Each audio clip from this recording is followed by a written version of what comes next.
ഇപ്പോഴും പലരും വിചാരിക്കുന്നത് ഒരുപാട് ആളുണ്ടെങ്കിൽ എൻ്റെ ബിസിനസ് ഒരുപാട് വലുതാവും എന്നുള്ളതാണ്. ആ കാലം കഴിഞ്ഞു.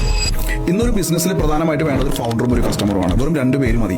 ഈ 2 പേര് നമ്മുടെ ട്രാൻസാക്ഷൻ ആണ് ഇതിന്റെ ഇൻകം എന്ന് പറയുന്നത്. ഇപ്പോൾ open AI founder Sam Altman recent പറയണ്ടായി, ഇനി ഒരാൾ വെച്ചിട്ട് $1 ബില്യൺ ബിസിനസ്സുകൾ പോസിബിൾ ആണെന്നുള്ളത്. അത് ആക്ച്വലി കറക്റ്റ് ആണ്. നമുക്ക് ഒരു പ്രൊഡക്റ്റ് സെല് ചെയ്യാണ് വേണ്ടത്. ആ കസ്റ്റമറിൽ നിന്ന് ക്യാഷ് കളക്ട് ചെയ്യാൻ വേണ്ടിയിട്ട് നമ്മൾ എത്ര മാൻ പവറിനെയാണ് ആ ഒരു ബിസിനസ്സിൽ കൊണ്ടുവരുന്നത്. നമ്മൾ പ്രൊഡക്റ്റ് ക്രിയേറ്റ് ചെയ്യാനായിട്ട് ഡെലിഗേറ്റ് ചെയ്യും. ഇത് നിങ്ങളൊന്ന് ആലോചിച്ച് നോക്കേണ്ട കാര്യം, നിങ്ങളുടെ ബിസിനസ്സിൽ തന്നെ ഒരു പ്രൊഡക്റ്റ് ഉണ്ടെങ്കിൽ ആ പ്രൊഡക്റ്റ് ക്രിയേറ്റ് ചെയ്യാനായിട്ട് നിങ്ങൾ ഡെലിഗേറ്റ് ചെയ്യും. ഓക്കെ, ഡെലിഗേറ്റ് ചെയ്ത് കിട്ടുന്ന പ്രൊഡക്റ്റ് വിൽക്കാനായിട്ട് മാർക്കറ്റിംഗ് ടീം, സെയിൽസ് ടീം, അങ്ങനെ ആദ്യം കുറെ മാൻ പവറിനെ ലൈനപ്പ് ചെയ്യും. ഇത് ഇവരെ മാനേജ് ചെയ്യാൻ HR, accounts, head of operations, എന്നിട്ട് അവരെ മാനേജ് ചെയ്യാൻ പുറത്ത് കൺസൾട്ടൻസ്, ഇതെല്ലാം മാനേജ് ചെയ്ത് വരുമ്പോഴും നമ്മളുടെ ബിസിനസിന്റെ ആക്ച്വലി ഫോക്കസ് മാറിയിട്ടുണ്ടായിരിക്കും. അപ്പോൾ ഇത് മാനേജ് ചെയ്യാൻ ഭയങ്കര ടഫാണ്, ഭയങ്കര സ്ട്രെസ് ആണ്, ഭയങ്കര കോസ്റ്റ് ആണ്. ഇനി ഇതൊന്നും മാറ്റി ചിന്തിക്കുക. ഇപ്പോഴത്തെ ടെക്നോളജി വെച്ചിട്ട് ഒരു മാർക്കറ്റിംഗ് ടീം ഇല്ലെങ്കിലും ഒരു സെയിൽസ് ടീം ഇല്ലെങ്കിലും നമുക്ക് കസ്റ്റമറിനെ ഫൈൻഡ് ചെയ്യാൻ പറ്റും. അങ്ങനെയാണെന്നുണ്ടെങ്കിൽ നമുക്ക് ആ കോസ്റ്റ് ഇപ്പുറത്ത് ഇൻവെസ്റ്റ് ചെയ്താൽ പോരെ. എന്തിൽ നമുക്ക് പ്രോഫിറ്റിലേക്ക് മാറ്റാം, അല്ലെങ്കിൽ നമുക്ക് കൂടുതൽ റീച്ചിലേക്ക് ഗ്ലോബൽ മാർക്കറ്റിൽ ആക്സസ് ചെയ്യാനായിട്ട് യൂസ് ചെയ്യാം. അപ്പോൾ ശരിക്കും എന്തിനാണ് നമ്മൾ അത്രയും എംപ്ലോയീസിനെ വെക്കുന്നത്? എംപ്ലോയീസ് കൂടുമ്പോഴാണല്ലോ മാനേജറുടെ ആവശ്യം വരുന്നത്. മാനേജർ വരുമ്പോഴാണല്ലോ വീണ്ടും നമുക്ക്